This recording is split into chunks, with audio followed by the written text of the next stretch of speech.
आदर जो राजेंद्र मोहन जी शर्मा साहब ने पधारे और आप वक्तव्य देवे, आप कविता पाठ।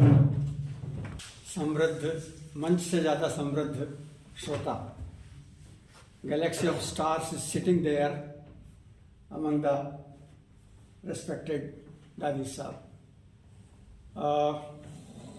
आज का जो आयोजन है, इस आयोजन में एक शब्द था गोठ, और गोठ में इतना शानदार लजीज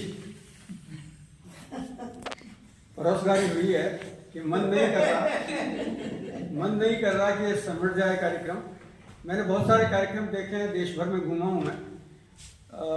अंतिम क्षण तक श्रोता बैठे रहें और अपनी बात कहते रहें और अपनी बात को प्रस्तुत करने के लिए लालायित रहें। ये बहुत अद्भुत और शानदार नज़ारा है ये, और इसके लिए मैं आपको जितनी बधाई दूँ उतनी कम है।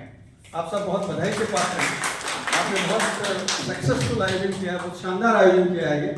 और इस आयोजन के लिए आदरणीय तरुण जी ने जो मेहनत की है, अध्यक्ष महोदय ने जो मेहनत की, आपका फोन आया था मेरे पास, आपने जो प्रयास किया वो झलक रहा है, दिख रहा है हमें यहाँ पर कि आप कितना शानदार आपने आयोजन किया। बहुत सारे भीड़ की आवश्यकता नहीं होती किसी सफल आयोजन के लिए। किसी सफल आयोजन का मायना होता है कि वहाँ बैठे हुए श्रोता कितनी रुचि के साथ उसका आनंद ले रहे हैं और कैसे उसमें तन्मयता से डूब रहे हैं। समय बहुत हो गया है, इसलिए मैं बहुत ज़्यादा बात नहीं करूँगा। 2-3 चीज़ें मैं करना चाहूँगा, चूँकि मैं बाल साहित्य अकादमी का सचिव हूँ और पिछले 1-1.25 साल 1.5 साल में हमने जो कुछ काम कर सकते थे वो हमने करने का प्रयास किया। सबसे पहले मैं आमंत्रण देना चाहता हूँ आप सबको जो बाल साहित्य में रचना लिखने में उत्सुक हैं, जिन्होंने लिख रखी हैं या जिनका लिखने का मन कर रहा है, या मेरे इस आह्वान के बाद लिखने के लिए कलम मेरी ओर घुमा दें, उन सबको मैं आमंत्रण दे रहा हूँ। आप अपनी रचनाएं तैयार करें, हम आपकी रचनाओं का वेटेज के आधार पर प्रकाशन बाल साहित्य अकादमी के द्वारा करेंगे। हमने यहाँ से बहुत सारे साथियों की रचनाएं प्रकाशित की हैं, कुछ लोग यहाँ बैठे भी थे, अभी आपने देखा भी था, मिले थे आप लोग जिनसे, उनकी पुस्तकें हमने प्रकाशित की थी। यहाँ से आदरणीय तरुण जी की, हेमलता दादी जी, उनकी पुस्तक प्रकाशित हुई है, और भी बहुत सारे भाई बहनियां बैठे थे, उनकी किताबें हमने पिछले साल भर में 150 से ज्यादा बाल साहित्यकारों की किताबें प्रकाशित की, और लगभग इतने ही 150 से ज्यादा 200 से ज्यादा बाल साहित्यकारों का सम्मान किया है राजस्थान में। और हम कोशिश कर रहे हैं कि अगर और हमें सहयोग सहायता आपकी मिलेगी तो हम उस पर आगे बढ़कर काम करेंगे। बाल साहित्य के विमर्श पर 3-4 बातें हुई थी, मैं संक्षेप में आपसे निवेदन करना चाहता हूँ। बालक शब्द की जो परिभाषा है उसको थोड़ा सा ध्यान रखकर लिखेंगे तो बेहतर लिख पाएंगे आप। बच्चा 1 साल से लेकर और 18 साल तक के सबको हम एक कॉमन एड्रेस करते हैं बालक। वस्तुतः वो बालक है नहीं, लेकिन उनकी आयु वर्ग के अनुसार आपको रचनाएं तय करनी पड़ेगी। आपको रचना तय करनी पड़ेगी कि आप 1 से 3 साल तक के शिशु वर्ग के बच्चों के लिए क्या लिखना चाहते हैं, आप 3 साल से 5 साल के बच्चों को क्या एड्रेस कर रहे हैं, आप 6 साल से 9 साल के बच्चों को क्या एड्रेस कर रहे हैं, 10 साल से 13 साल के बच्चों को क्या एड्रेस कर रहे हैं, 14 से 16 साल और 16 से 18 साल, 17-18 साल, अलग अलग आयु वर्ग। क्योंकि मैं मनोविज्ञान का विद्यार्थी हूँ और मैंने चाइल्ड साइकोलॉजी पर और एडल्ट साइकोलॉजी पर काम किया है। जो इशू मेरी ग्रैंड डॉटर का आज बर्थडे है, मेरी ग्रैंड डॉटर का, और वो 7 साल की हो गई, 8वें में आ गई, वो 8 साल में आ रही है। जब 2 साल पहले हम कोई बात कहते थे तो आज भी कहती है, कोई प्रश्न हम उसके सामने रखते हैं कि बेटा आपको ये आपके काम की नहीं है, क्यों नहीं है, मैं तो बड़ी हो गई।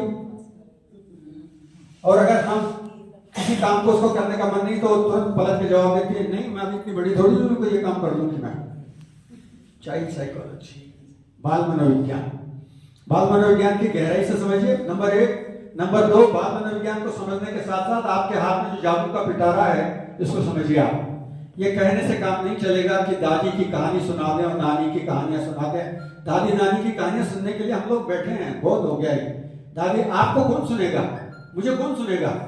जब तक मेरी कहानी में, मेरी कविता में विज्ञान नहीं होगा, अंतरिक्ष नहीं होगा, वनस्पति नहीं होगी, जीव जंतु नहीं होंगे, संबंधों के धरातल पर जो एकाकी परिवार की पीड़ा नहीं होगी, जब तक ये सारी चीजें नहीं होगी तो कौन सुनेगा आपकी कहानी और मेरी कहानी। राजा रानी की कहानियां गई, वो समय गया जब राजा रानी की और हम जागीरदारों की कहानी सुना रहे थे, घोड़े पर टाप देकर। वो कहता क्या करेंगे, घोड़े पर टाप देने की बात क्यों करो, खेल कूद के लिए घोड़ा अच्छा लगता है, लेकिन आप उसे कहो कि जयपुर से दिल्ली जाना है, तो मेरा 8 साल का बच्चा मुझे कहेगा दादा दिमाग खराब हो गया, हवाई जहाज जा रहा है और आप घोड़े की बात कर रहे हो, 2 घंटे में दिल्ली पहुंचेंगे ना, घोड़ा क्या करेगा।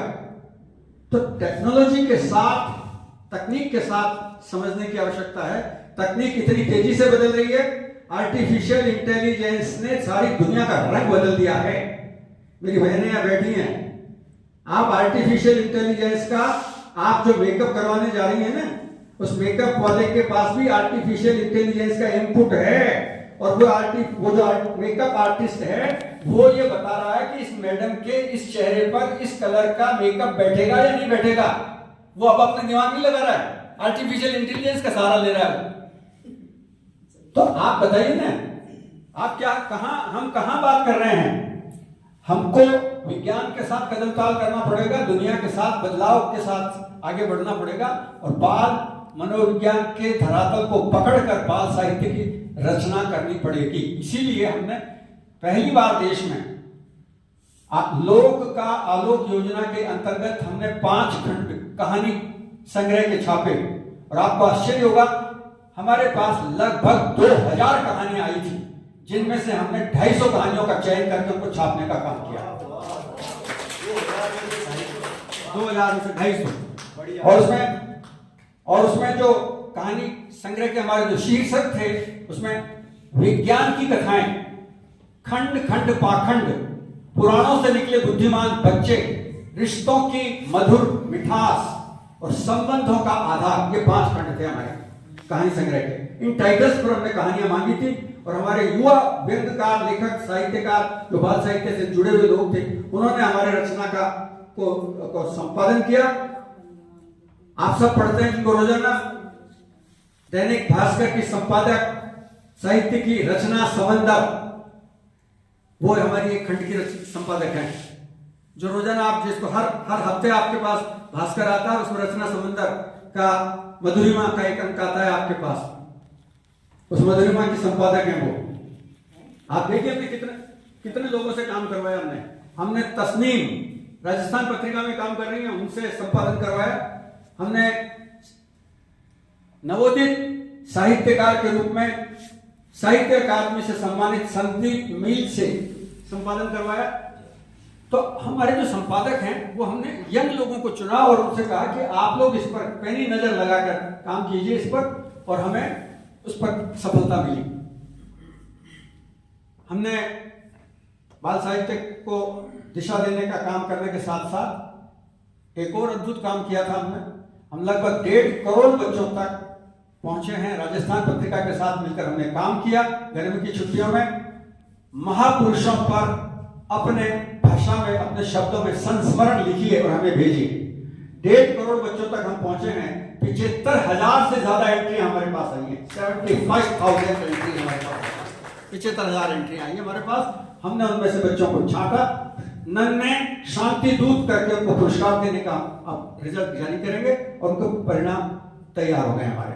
तो मैं निवेदन ये करना चाहता हूं कि बाल साहित्य को दिशा जैसा बोएंगे वैसा काटेंगे। कभी कहीं हम कह रहे थे यहाँ पर कि अभी एक शब्द था कि वो गीत पढ़ा था मैडम ने कि आपके शायद फादर का गीत कविता पढ़ी थी आपने, आपकी कविता थी। हाँ, आपने कविता पढ़ी थी कि बच्चे में बड़ा आदमी और बड़े आदमी में बच्चा, बीज में वट वृक्ष है और वट वृक्ष में बीज समाये हैं। तो वो वाली बात है। हम जैसे बच्चों को तैयार करेंगे वैसा बाल साहित्य जैसा हम देंगे वैसा ही साहित्य हमें आगे चलकर मिलेगा। तो हमको क्या देना है वो आप तय करें। मुझे बहुत प्रसन्नता है कि जितने लोग यहाँ बैठे हैं, अगर आप हमारी मदद करेंगे और अच्छा साहित्य तैयार करके हमें भेजेंगे तो हम उसे फिर प्रकाशित करेंगे, और प्रकाशन की जिम्मेदारी हमारी, उसका लोकार्पण हम करवाएंगे, आपका सम्मान करेंगे और आपकी लिखी हुई किताबों को हम पूरे देश में पहुंचाएंगे, पूरे राजस्थान में पहुंचाएंगे। हमने पिछली बार में जिन लोगों की किताबें छपी हैं उनकी किताबों को हमने 600 से ज्यादा स्कूलों में पहुंचा दिया है, 600 स्कूलों में पहुंचा दिया है। और हम अपने लेखकों को उनके पारिश्रमिक के आधार पर रॉयल्टी का भी पेमेंट करते हैं। कोई अकादमी ये काम नहीं करती है, हम कर रहे हैं। केवल हम कर रहे हैं। हम अपने लेखकों के किताबों को खरीदते हैं, बेचते हैं, बेचने से जो पैसा आता है रॉयल्टी भी हम अदा करते हैं। तो आप इस पर मदद करें हमारी।